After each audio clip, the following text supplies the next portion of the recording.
believe we're starting to become more than just what we used to be 20, 30 years ago, which you were talking about, like getting ripped, losing 20 pounds in 6 weeks. Like we're really starting to be pictured as the front and center first lines of healthcare, which I think is really cool. In our conversation today, we will share insights on the massive rebrand happening in the fitness industry, a shift from simply selling fat loss to positioning fitness as a preventative healthcare and wellness. We'll dive into the macro trends driving this change, the implications for gym owners and fitness professionals, and strategies to future-proof your business. Welcome to Top Rated Gym, the podcast that helps ambitious gym owners build profitable and sustainable fitness businesses. I'm your host, Andre Cvijovic, and with every episode, we deliver actionable insights, expert advice, and success stories to help you grow your memberships, streamline your operations, and achieve financial stability, even if you struggled with marketing challenges, operational overwhelm, or financial limitations in the past. Today, I'm excited to welcome Eric Malzone. He's the co-founder of the Podcast Collective, the host of the Future of Fitness podcast. Eric has over a decade of experience in the fitness world, from owning CrossFit gyms on the Pacific Coast to transitioning into nomadic lifestyle and embracing a diverse range of business and fitness expertise. He interviewed over 800 industry experts, giving him a unique perspective on the evolution of the fitness landscape. Eric, thank you so much for joining us today. I'm excited to learn from you and your wealth of knowledge and experience. Yeah, thanks for having me, Andre. I wish you could follow me around and be my hype man wherever I go. That was great. Listen, it's all true. I'm hyped with this coming up because, listen, the world is changing. Mm-hmm. If you look 30 years ago, people were all about Arnold Schwarzenegger and what he does and pumping the muscles and this short-term strategy, looking good for the summer. To the world of group exercise and to today's fitness, I want to, from your perspective, you have, I think, one very, very unique opportunity by understanding decades of the business and talking to the industry experts, 800 of them. So where do you see the fitness industry is heading in the next 5 to 10 years? What's the major macro trends driving this shift? Yeah, it's an excellent question, right? It's almost like we're talking about the future of fitness, but I think there's a couple of things we need to discuss and set the table for a conversation like this. It's really interesting. I was just this morning interviewing on my podcast, Brian O'Rourke. He's the CEO of Core Health and Fitness, and obviously a huge portfolio of businesses and companies that he oversees. That's a large global brand. And we talked a lot about some data that he poured over through an Accenture report and what he pulled out of it as far as micro, macro, and long-term, or what we call futurist trends within the industry. So none of this stuff that we're going to talk about today is 100%, right? None of it is going to happen overnight. But I do think it's stuff worth paying attention to. And I want to also recognize that I understand as a gym owner who you speak to quite often, the biggest thing right now is getting your retention up, getting your leads generated, creating a great service. Like these macro trends may be interesting to you and something you can keep an eye on, but really the most important thing you can do is serve your community and do it well and have a thriving business. This stuff's fun to talk about, but I just want to set the table a little bit on that. And I think when we talk about a rebranding of our industry, even when I say fitness as an industry, it's a hard thing to define. 20 years ago, maybe even longer, it was pretty clear, right? It was high volume, low cost clubs. It was 24-hourness. It was health clubs. It was boutiques. It was like brick and mortar, essentially, was the core of our business. Now it's so widespread. You have digital fitness, right? You have hybrid options. You have all the different boutique models and wellness models, like social wellness, like the sauna concepts, and all these things are coming in. It's like really hard to get it defined as an industry anymore. When I look at it, I do believe we're starting to become more than just what we used to be 20, 30 years ago, which you were talking about, like getting ripped, losing 20 pounds in 6 weeks. Like we're really starting to be pictured as the front and center first lines of healthcare, which I think is really cool. And there's a lot of factors that go into that, which we can cover. But that's the keyword. I'll stop right there. First of all, does that Andre, does that resonate with you or is that, I think we're all seeing this trend yeah. from guests that I'm talking, fitness enthusiasts, Hmm. brand chains, and so on. There's more and more of this value added that people are not going to the gym to get ripped. People are experiencing the gym as a medicine that does work in a stress reducing environment, in a better sleep management, in depression elimination. It's advised from many areas to that this is becoming not something you do temporary or after pregnancy to get back in shape, but as a lifestyle happening, that this is something that's part of my life. It's a part of the schedule, not to come, not to go, but to stay. Yeah. Well said. Well said. So let's get maybe into some of the factors I'm talking about. In the end, I want to circle back and give like actionable insights. Like, okay, well, that's all great, Eric, but what do I do about it? I think when you look at the terms, just words are important, right? So words like wellness, Yes. health optimization, longevity, like these are all buzzwords and our industry loves buzzwords. We're going to come up with new ones in 2025 and we're going to write them till they're dead and then we'll pick new ones. But here's what I see behind that is that we're no longer talking about short-term results. We're talking about lifelong endeavors. So when we're presenting to clients, potential clients and customers of our gyms, they're starting to get conditioned to the fact, well, this isn't something that I just do for 6 weeks before my wedding. This is now part of my life and I have to find a way to incorporate it because longevity, that's obviously just by definition alone is something that you don't just do right now. It's something you do for the rest of your life. And setting up that's a really great conversation because now we're going from short term to long term and we're trying to have those conversations who coaches and trainers really want to have, which is let's affect your health. Let's talk about some of the tools that now we can get. We can get blood and biomarker testing that really Yeah. skirts the necessity for scope of practice, right? We're getting DNA, we're getting wearable data, we're getting all this stuff that can now feed We're measuring a into. daily basis how we feel. Yeah, I have a ton. I have a ton of wearables. So I think that's one thing, just by defining the word. Then we're starting to get into this medical weight loss thing. The GLP-1s, the semaglutides, all of these things that you're starting to see in these clinics that are popping up. Lindora, also the longevity clinics that do medical assisted programs like Miura from Lifetime. So many of these. So that's an interesting factor. It's still early. I'm not 100% confident that it's actually going to drive more people into gyms yet. We can talk about that if you want, but I do think it's an interesting thing to take a look at because that's starting to come into, we're starting to have a clinics within gyms.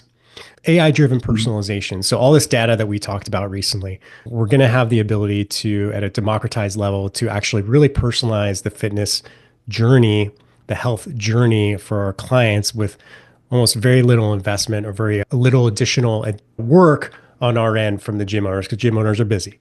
Longevity science as an overall, I think we start looking at peptide science, we start looking at the recovery sciences of contrast therapies and red light and And bariatric what those chambers. do, Eric, I want to say something if you don't mind. Yeah, You please. see, you started saying that you should focus on retention, your client, your membership. Hmm. Gym owners, that's your bread and butter. You're doing that. But if you think why people stop going to the gym, they Hmm. get injured, they get tired, they get to that threshold is okay, this is too much for me. Why Hmm. certain boutique gyms like hit workout on a certain age, and that age is stopping? Why? Because body says, okay, this is now getting too much for me. Let me go into yoga or Pilates or something different. But Yeah. with these add-ons, like red light therapy, like cryo, Hmm. like NAD therapies, like testosterone therapies, boom, Hmm. you're getting your decades back. Oh, yeah.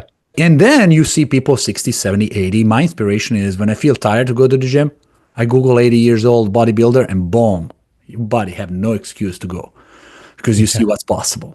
So Yeah. I Yeah. Yeah. think the age is changing what people are doing to go to the gym and the list of the services is changing to be more adoptable for all ages. Yeah. And that means retention for you who is listening, thinking like, how can I help them out? Yes. What are you offering? What are you suggesting for those members when they get tired, when they cannot keep up with your workouts, when something is hurting them? How you can prevent that? And it's super easy. I almost stopped going to the gym because of my knee problem. Yeah. Yeah. Boom, super easy to fix. Yeah. I think one of the things you're alluding to there is that in the recent, I would say 5, maybe 6 years, the gym used to be the center of the wheel for someone's health, for someone's fitness, right? So I want to get fitter. What do you boom, go to the gym. That was it. And there's spokes that came off the wheel. It's different now. The center of the wheel is the consumer. So that means that yes, they may go to your gym, two, three times a week. They also may go somewhere and do sauna or red light. They also might go for some hikes or some walks. They also may have a Peloton, right? Like all these, they may be following an influencer who does nutrition plans. Whatever it may be, like each consumer is now the center of their own fitness wheel.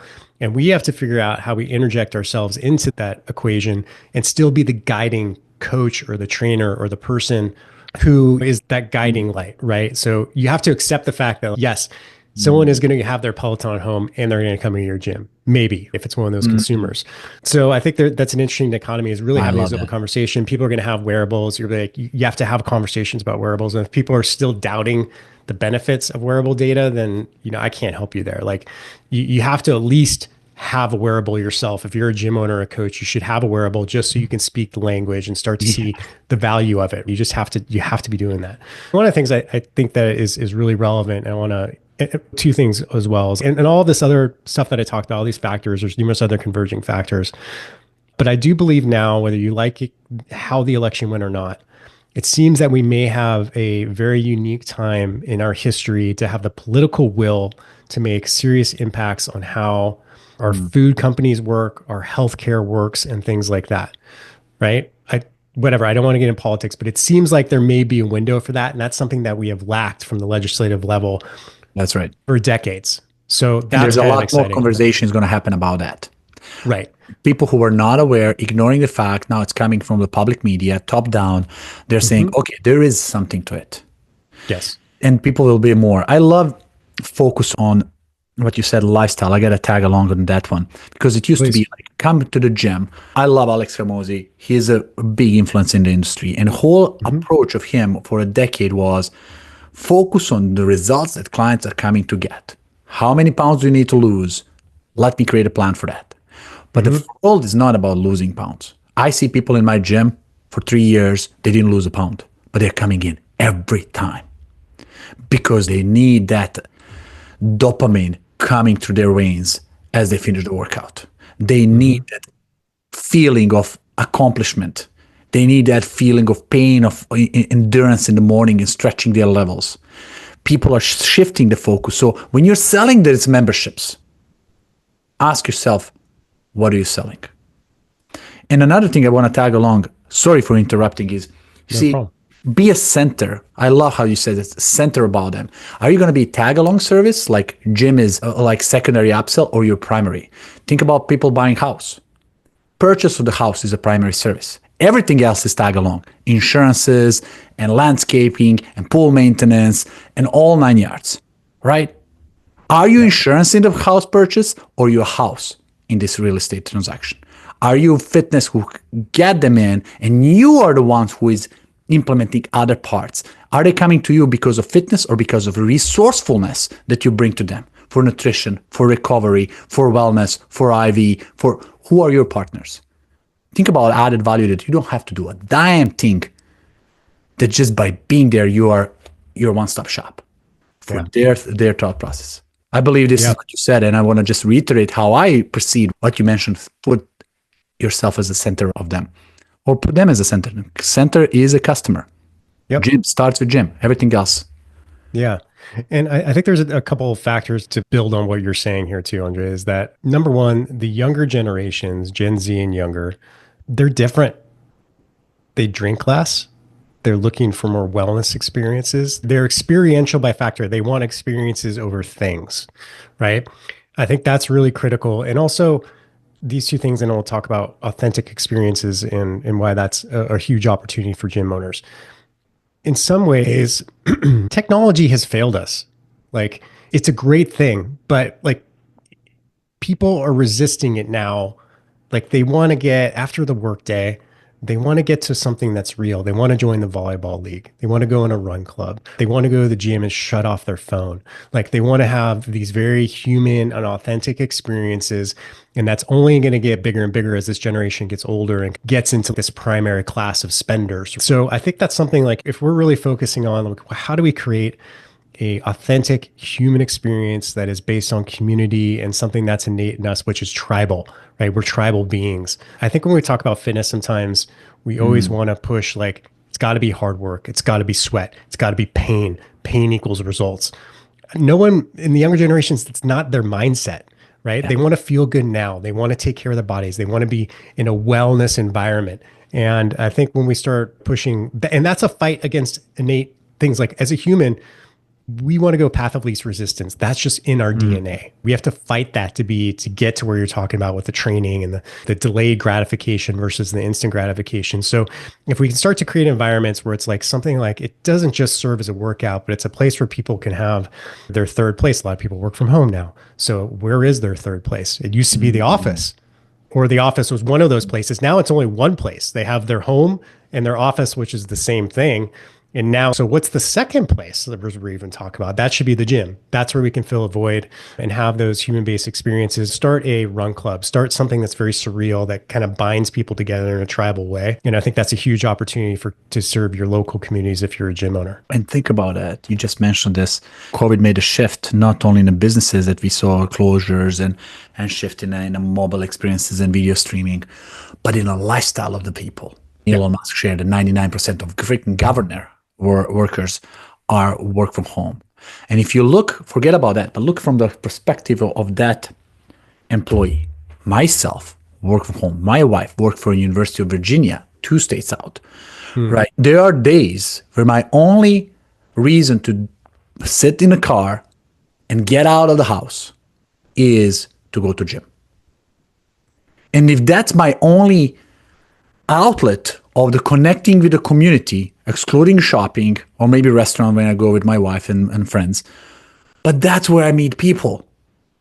How more important that is than 3 years ago, and it was just one out of it. That becomes only outlet for a lot of people.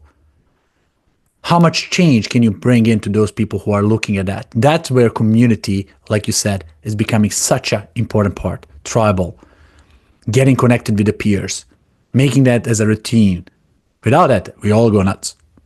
Yeah. All go nuts. Yeah. It's very localized, right? What a community like mine in Whitefish, Montana, which is an 8,000 person resort town, what that community wants is going to be very different than where I came from, Santa Barbara, California, which is a beachy kind of, hey, chill out, man. They're going to want similar things because we're talking about a certain socioeconomic group that will go to a gym. They're going to want to, they're going to want to be social, especially if they're young, right? They're going to do social things. They're going to maybe do beach workouts. Maybe there is like a hiking club, a ruck club, pickleball, like you name it. You can harness all these trends in this community factor and still be the centerpiece of the hub, or are part of the spokes of the wheel on this person's fitness and wellness journey. You just got to be creative with it and really know your community as well. I want to reiterate something, guys, for you who are listening. You think, I don't know if this is changing. But let's rewind 30 years back. Recently, I did a research about what's the trend happening in the fitness industry. 90s, it was big box gyms, right? Yeah. Totally focus on Arnold Schwarzenegger stories, Gold's Gyms of the world, get out, right? Focus on just that low cost, high value. And then 20s came in where, there's still presence in big box gym, but now private training studios came along, right? Outdoor personal training, in-home personal training services get expanded. Corporate wellness was introduced, right? Now we're expanding demographic to include beginners, not only professional bodybuilders, older adults. Then 2010s comes up. And then we are talking about boutique fitness's evolution. Orange Theories of the world flooded worldwide. Hybrid personal training with small group settings. Rise of independent personal trainings come out. And then home and virtual personal training. Technology came in, Zoom and Skype. Corporate wellness programs become more structured. And then introducing of celebrity trainers, social media influencers. Never been before. No. And then 2020s came in, boom, COVID kicked in. We have such a shift in the smart home gyms like Peloton, Mirror, Tonal come out. Now people start doing outdoor. You can do indoor, but a huge outdoor business was created. Outdoor fitness boomed. Trainers with the meeting clients in the parks and public spaces, with the vans coming up with equipment and setting up gyms anywhere, exploded. So as you guys see, 30 years, it's consistently developing, and it's developing now. Now, if you're thinking about opening big box gym, you're not in the innovating space. If you're going that 30 years back, it might work, but not as a future proof. And then what I believe in next decade, 2030s, where I see it, this is totally my assumption, is as technology evolves, we will see more and more these integrated solutions. Even VR gyms, AI coming into the play. Everybody will have their own personal trainer, agents in the pocket. Then gyms will be equipped with AI that everybody gets feedback on their workouts, on their body posture, on their nutrition, connection, integration between wearables and the apps and all system that test you so you can really know what's going on. I believe that the shift is changing rapidly. So if you're not thinking like, I'll just do what I did last year or 5 years ago, think about it. Because clients are changing, demands are changing, industry is changing, technology is driving change, and we don't know what tomorrow can be. We don't know. But just being agile and adaptable to change. Why dinosaurs don't exist? Not because they were weakest, not because they were smallest, not because they were last one in food chain. They were on the top of the food chain. They were predators of the planet. Gone. Why? Because they were not agile. They were not flexible enough to adapt to the rapid environment changes. I mean, we're not talking about an extinction event, but we're talking about your life, your moral responsibility to serve your clients at the highest level. And we all have that responsibility. Yeah. Yeah. I think it's really easy to get excited about certain trends. And I think fundamentally, as a gym owner, you are there to provide a great service. You're almost hospitality more than anything, right? It's depending on your model. Like a large box gym is not about hospitality. They just want to sell memberships and hope people use it as little as possible. But if you're a boutique gym or an independent gym where you're really community focused, then it's not necessarily that you have to chase your tail on any of these particular things. It's not like you have to sit here and be like, oh God, I got to get AI at my gym. I don't know how it works. I got to do it. No, not really. What you can do right now is be aware of it, start utilizing it. Like maybe go test out in something like a fitness AI app, or maybe just even using the basics of a generative AI for your content. Just be aware of it. Start to follow it. Start to get an idea so you're familiar with it. Same as like when wearables start coming out, I would tell people like, just get one. You don't have to adopt it into your program. That's yet. right. Just get it and start to understand it. it. Yeah. Yeah. Try it. Figure it out. Know that, be educated when someone comes to you and asks you a question about it. Or when people ask you a question, that's a really good indicator. Like, I need to do some research, right? So I think having, I would hate to see people make these major shifts in what they do when really, I think right now, gyms and particularly the ones that you work with and you talk to, you're a center for the community. You are, and I think that's really important. It's like the more community focused you can be as a gym, the better off you'll be. And something that we used to do to great success as my gyms, we would have fundraisers every year, one or two, and we made them big events, right? And because I got really tired of doing other people's fundraisers and not actually knowing where the money's going, because 30, 40, 50% of it just disappears somehow by the time it actually gets to the charity. We wanted to have the ability to cut a check, walk it to the charity and be like, here.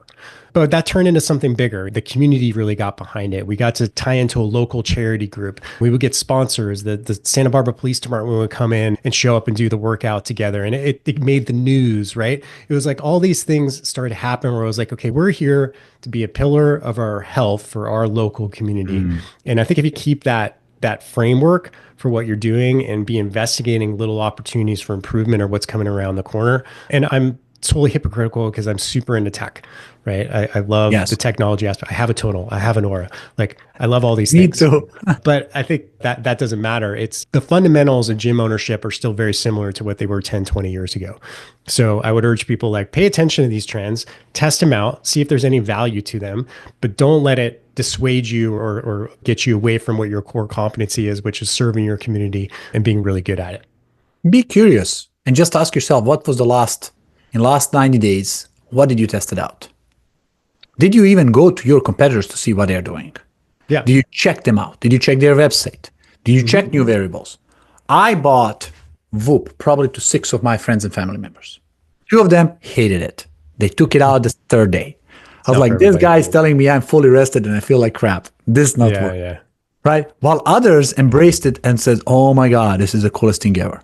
I have people pulled out from depression just because of wearable, because it taught them how to sleep, how much sleep they need, what's their energy level. And they start following recommendation. They pull themselves out of depression. And then they went to work out and they see their heart rate variability jumped. I was like, oh my God, look at this. And then you go do one red light therapy and HRV jumped. Damn, this works. I'm now testing everything from the cold plunge, red light, biocharger, PEMF, oxygen therapy, all in my home wellness studios just to see what works. So I can be relevant to talk about my own experience. If you don't have your, what I like to say, belief is just poor substitute for experience. Yeah. Believe is what somebody else tells you to do it. You read online and you believe it. Believe is crap. Experience it yourself. Go to do those services, experience them and see how they make you feel.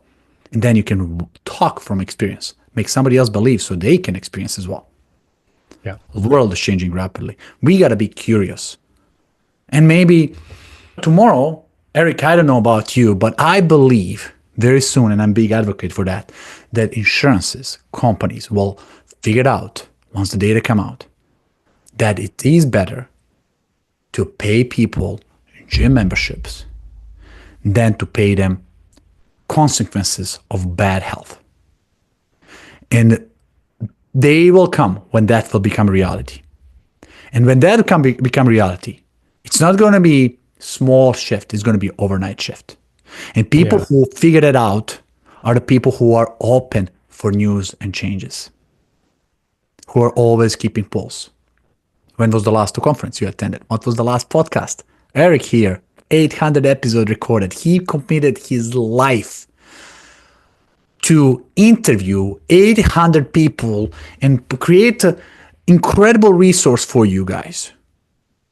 You didn't have to go through that. You can just sit and drive and listen to my podcast, his podcast, any podcast. Just doesn't matter who. Just get yourself into it. Maybe I give you an idea, maybe Eric does, but somebody will.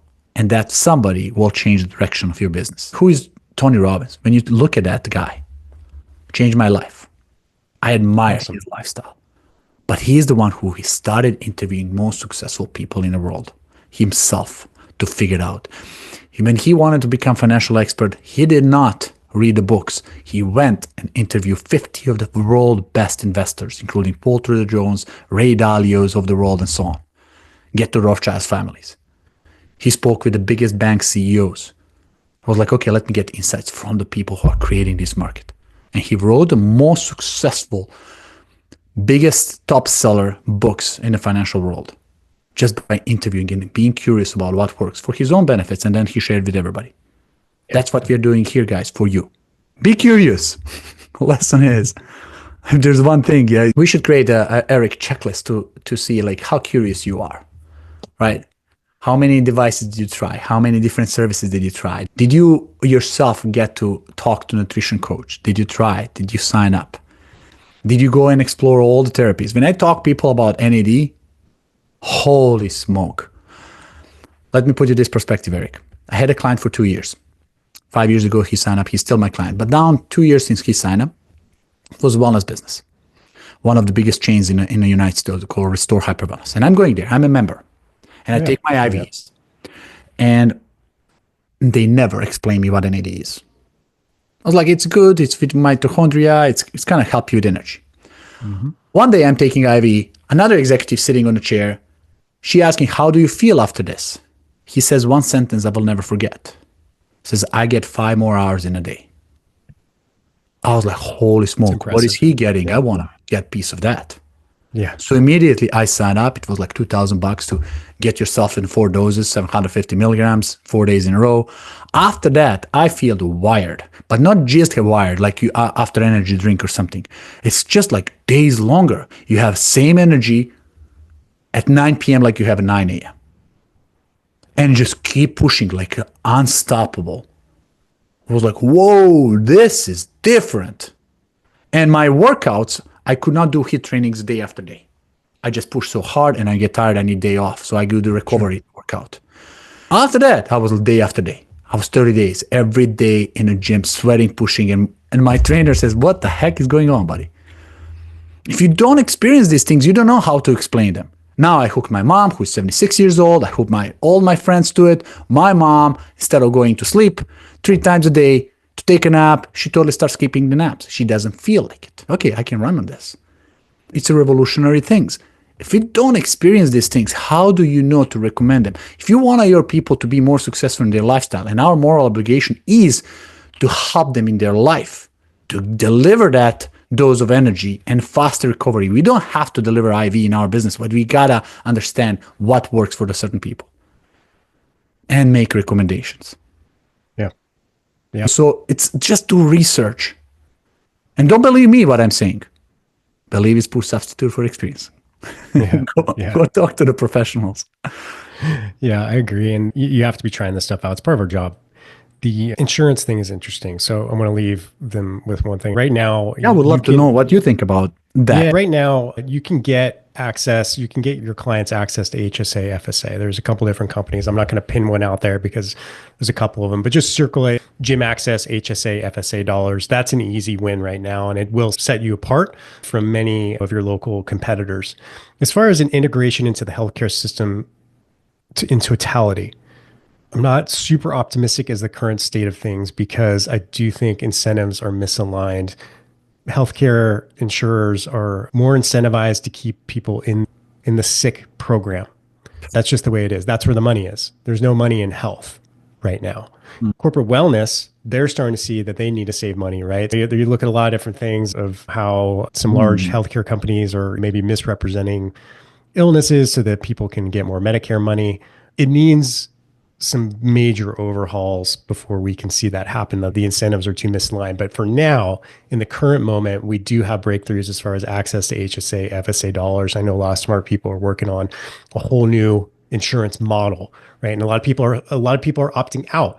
Look at the CrossFit Medical Society and what they're putting forth their own insurance or health program specific to CrossFit community. So you're starting to see these sparks of resistance, is the best way to say it, against the healthcare system. Overall, am I optimistic in the next 20 years that yes, things will be better aligned?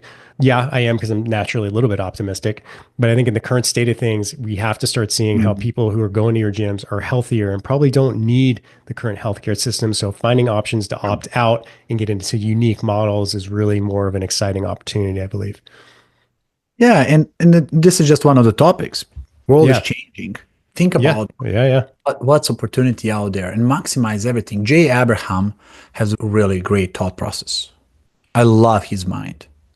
He's the guy who is born marketing person, never study, never finish any education about that. But his principle is get most of everything you got. And his coaching principle to Wells Fargo's of the world, to every Fortune 100 company, he's most paid marketing coach, by the way, is very simple. What do you do that you can maximize without changing much? He goes in and changes a headline and double the sales. He's the first one who asked Wells Fargo, show me your marketing material you're reaching to customers. Like, we don't have any. Show me what you do to customers. Like, they were sending statements every month, blank envelopes. I was like, you have these blank envelopes? I don't know if I have one here. Like, cool, looks blank. Why don't you just print on it? Offer outside of the envelope becomes marketing material. They're the first one introducing printing ads for credit cards outside of the envelope. Revolutionized the industry. Everybody followed up after that. So for decades, we had this. He says, I don't know, he said, toilet was invented 2,000 years ago. Toilet paper, only 200 years ago. Like, why? There's things that's so much behind. Think about in your industry what you can do to add on value, to use existing resources, look at the different industry and how is this done, and then tag along. But that comes with the curiosity and testing and being present there, looking into it. Everybody is driving cars today. I don't know, even if you're freaking working from home, but 20 minutes a day can get your podcast in your ears, back and forth. This episode might spark you to say, hey, let me check this Eric guy. Let me check his podcast. Let me go and listen to this thing. Maybe it's going to bring you one of the ideas that can totally shift your industry and the world, how you look at it. Because it's definitely changing, either you want it or not. Yep. So in the process of what you saw in a world of change, I want to think about this wellness concept. Where do you think we are now? Are we early adopters, early majority, late majority, laggers?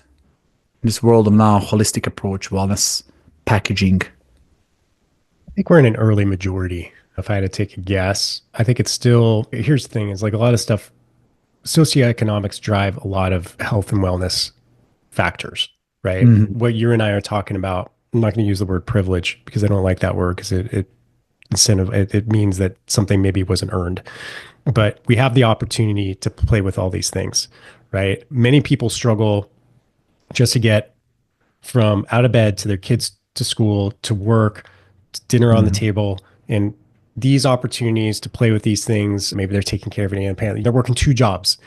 That's the reality for most people in this country. Socioeconomics drive a lot of what we do, and fitness and wellness is no different. If you looked at the real defining factors of why people are obese in this country, it's usually a socioeconomic factor is driving it underneath. So I think what we're seeing is we're seeing that whatever number, 15 to 20% that have traditionally been involved in fitness, health, and wellness are now moving towards more of a wellness model. And they're playing with all these things, right? They're doing the sauna concepts, they're doing the wearables things, they're doing a lot of different things, like a lot of stuff that just they're educating themselves in sleep. They're consuming podcasts from Andrew Huberman, Dr. Gabrielle Lyon, Dr. Stacy Sims. Like they're out there consuming free information, which is very different than things were 10, 12, 15 years ago. I think we're Mhm. still at an early phase, I think, but it's growing quickly. There's just every Mhm. conversation I have, somebody has a question about health and wellness now for me, which I think is excellent. I love it. I never got those questions 15 years ago. It was very rare. Right. So I think we're early. Yeah, early, and I don't think it's stopping. Oh, no. No, I don't Tony think so Robbins either. created called Fountain of Life. Mm-hmm. It's a Oh, yeah. membership based wellness, $100,000+ yearly membership, Yeah. but it's AI technology with MRI scanning head to toe about understanding your body, and it's really preventing your any diseases in advance. So if Yep. somebody is willing to invest 100,000 plus a year to take care of the life, think about that's where the money goes in. Baby boomers are funding this now. There's a Yep. huge transition of wealth, and they're drivers of the economy in the last 50 years. Yep. And they want to live a longer, happier, healthier lifestyle. And that's why the money is funding these things. That's why these wellness businesses are booming as well. But it doesn't have to be wellness business, it can be wellness part of your business. Just think about that. Talk to your clients as well. See what else they're paying out there. Yep. Eric, time flies fast. We can talk about this day and day and night. I want to ask you from the gym owner perspective or franchisor or executive there, what would you recommend somebody take as a resource? I recommending your podcast. It's freaking awesome. But what else somebody can do right now? Give us either conferences or podcasts or books or some kind of resources that you would recommend somebody to go after to get themselves immersed. Yeah. Yeah. It's so dependent on the person, the individual. If you're talking about our industry, um, I think something that is really fascinating for the consumer health and fitness journey is the accessibility of blood work and biomarkers upfront. That's getting democratized really fast, where you don't have to worry about scope of practice anymore. What am I allowed to talk about in my state? Like the software and the AI and the work is done. You get beautiful vitality blueprint is one I'm testing right now from Andy Galpin and Dan Garner. I think maybe it's just because it's top of mind, but I think that's a really interesting thing that we can offer a high level of service to our clients with almost no risk, but it makes us look very professional. It provides a diagnostic, it changes the Data. dynamic between the trainer and the client by providing objective data to look at. That's just one thing. I have a million ideas, but that's something I think is very actionable right now. And there's going to be a bunch of these popping up. Oh, start by doing yourself. Get yourself Yep. biomarkers. If you don't know that, take it out. It's so available everywhere. Yep. Literally, you can go in Quest and do a testosterone test for $57 out of insurance today. Yeah. That's Yep. just basic to tell people, and not about talk about everything else, micronutrients and whole blood work that can come on it. Love that. That's awesome. And now people are thinking like, damn, I'm glad that I'm listening to this. This Eric guy is a jam. How do I get really to work with him? Or what is the something that people can take advantage of connecting with you, and how can people connect with you? Yeah, thank you for asking. So the website futurefitness.co. The other one is the podcastcollective.io. We started this about a year and a half ago. So we are equal parts podcast placement agency. So specific to fitness, health, and wellness executives and founders. We get you placed on strategically on podcasts, and we do great media kits and investor relations, all kinds of stuff. So we're podcasting for business development. Then we also are launching a new service where we help people launch podcasts from zero to fully operational podcast in 6 weeks. And the other thing we do is we have a community of podcasters, which I'd love to get you into, Andre, where we provide quarterly education, new things that we're seeing within podcasting, whether it's how to build your own GPT to do your content, to new marketing opportunities to grow your audience, to whatever it may be, the art of the interview. So we're just providing value to the community at no charge. That's the big thing. And then lastly, I'm very active on LinkedIn. So you can just find me at Eric Malzone. Please connect with me. And I got to say, for you guys who are listening, Eric went really fast about this, but podcast. If you are listening podcast, it's awesome. But if you have something to say to the audience, you have a moral obligation to be on the podcast. And podcast is a digital stage today. Forget about these old-time stages when you get down and talk to 300 people who don't want to listen to you, but because you're their speaker, they have to. 3% of them wants to listen to you. Podcast, everybody wants to hear from you. So it's a different audience. Totally different audience. It's 30 times more powerful.